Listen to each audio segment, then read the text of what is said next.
അപ്പോൾ നീ എന്താ പറഞ്ഞു പറഞ്ഞേ? എടാ എനിക്കറിയില്ല, എനിക്ക് നമ്മുടെ കാര്യത്തിൽ ഒരു തീരുമാനം എടുക്കാൻ പറ്റണില്ല. 4 വർഷമായി നമ്മൾ റിലേഷൻഷിപ്പിലായിട്ട്, അതിൽ തന്നെ 8 ബ്രേക്കപ്പ്. എൻ്റെ അവസ്ഥ പറഞ്ഞാൽ എനിക്ക് മനസ്സിലാവില്ല. എനിക്ക് നല്ല പ്രഷറുണ്ട് എൻ്റെ വീട്ടിൽ നിന്ന്. ഞാൻ അത്ര നല്ലവനൊന്നുമല്ല, സമ്മതിച്ച്. പക്ഷേ നീ തന്നെയാണ് ബ്രേക്കപ്പ് പറഞ്ഞ് പോകാറപ്പോൾ. ആ ശരി, ഞാൻ സമ്മതിച്ചു. ഞാനാരും തെറ്റൊന്നും പറയണില്ല, പക്ഷെ എനിക്കൊരു കാര്യം അറിഞ്ഞാൽ കൊള്ളാമെന്നാവും.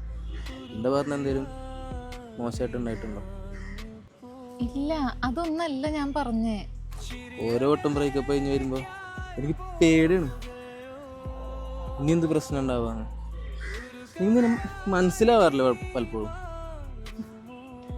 ഓ, അപ്പൊ ഇത്ര നാൾ അഡ്ജസ്റ്റ് ചെയ്യായിരുന്നല്ലേ? എടാ, അതായിരുന്നു നമ്മൾക്കിടയിൽ ഉണ്ടായ ഇഷ്ടം. നഷ്ടപ്പെടുമോ എന്നുള്ള പേടിയായിരുന്നു. പക്ഷെ ഇനി പേടിക്കേണ്ട ആവശ്യമൊന്നുമില്ലല്ലോ, കാരണം ഇനി നഷ്ടപ്പെടാനൊന്നുമില്ല. അപ്പൊ നീ എനിക്ക് വേണ്ടി വെയിറ്റ് ചെയ്യില്ല? എന്തിനാ വെയിറ്റ് ചെയ്തിട്ട്? നീ പിന്നെയും വഴക്കുണ്ടാക്കിയപ്പോ നീ ഇമോഷണലി ഒട്ടും സ്റ്റേബിൾ അല്ല. അപ്പൊ നിനക്കെന്നെ ഇഷ്ടമല്ല? ഇത് ശരിയാവില്ല.